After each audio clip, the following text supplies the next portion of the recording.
Alison. I'm the Programs Outreach and Youth Services Manager here at Monterey County Free Libraries. Thank you for joining me this evening for another episode of Book Chat. Tonight I'm going to chat with you about a book that I found on our shelves a couple months ago. It's called 52 Small Changes for the Mind by Brett Blumenthal, and it's focused on improving memory, minimizing stress, increasing productivity, and boosting happiness. I'm going to read you the back summary to get a feel for what this book contains. Small changes add up. In this practical and encouraging guide, you'll learn how even small changes can increase your mental well-being.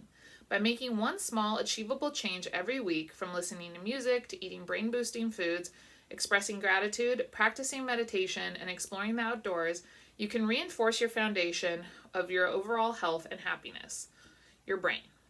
52 Small Changes for the Mind offers a holistic plan for lasting health with simple tips for living more mindfully every day. So I found this book, like I said, a couple months ago, and what I've been doing, and I just finished recently, was I went through one of these tips at the start of the day each day.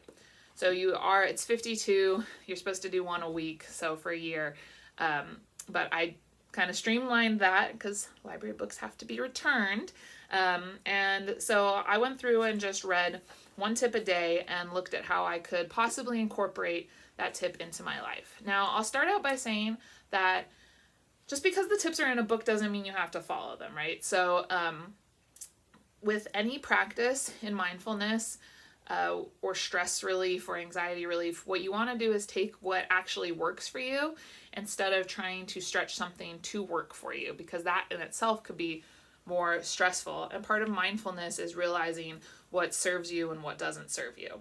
So there were some tips in here where I was just like, oh, I already do that, or that's not really going to work for me, stuff like that.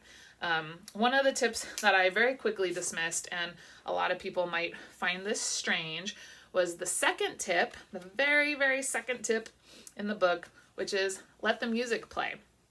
And it's all about music and how you can incorporate music in your life to boost your mood and just kind of expand your horizons.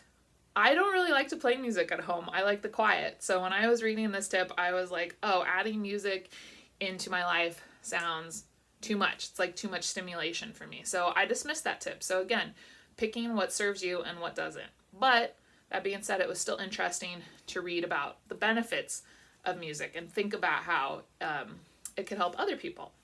So some of the tips that I found really interesting, one of them was sip green tea.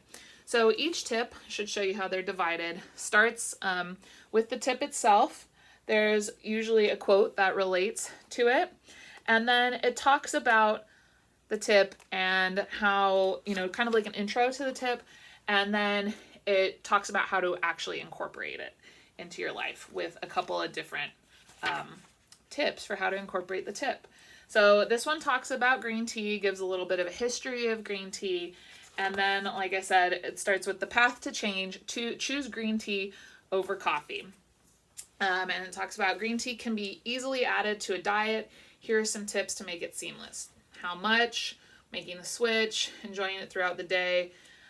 So it talks about different ways to incorporate the green tea in. So I learned a lot about the different benefits of green tea. Found that really interesting because I am a heavy coffee drinker and I don't really like green tea. But it was interesting to see what kind of benefits it could provide and then think about expanding my horizons into trying some green tea, different types of green tea, matcha, seeing how I could make that tip work for me. Another tip, sleep. Now that seems very generalized. We all know sleep is important, but it's of course very foundational to good mental and physical health, getting enough sleep.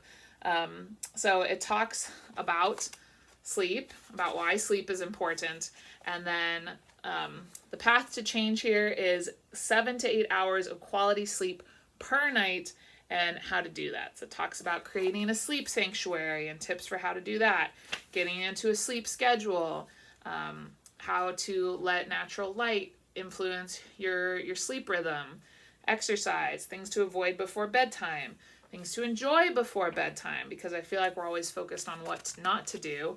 Here are some things to do.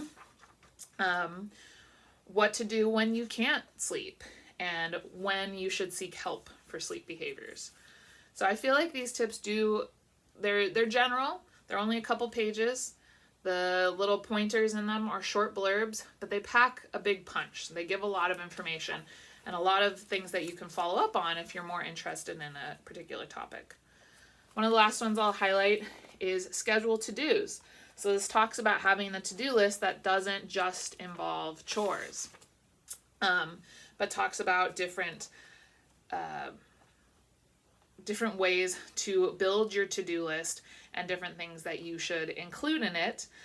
So it talks about what to include, being specific, including non-task times. To-dos may require preparation, travel, or other logistics before and or after. For instance, if you have a date for lunch across town, you may need 15 minutes of travel time, both to and from your lunch meeting. Or if you're going to the gym, you may need time to get to the gym and change and shower and change afterward, in addition to the workout itself. Be sure to account for this when blocking off the time in your schedule. And then talks about being consistent. So it was just really interesting to browse through these tips. You don't have to do it like I did where it's a tip every day. You don't have to do it where it's a tip every week. You could just sit with this in an evening and look through and just skim the tips that are interesting to you. But it was fun to look at different ways that I could broaden my horizons and be a little bit more mindful of my time and my routine. So again, that's 52 Small Changes for the Mind. We have it in our collection. I hope that you check it out and give it a try. Thank you so much for joining me this evening, and I'll see you next time. Bye-bye, everyone.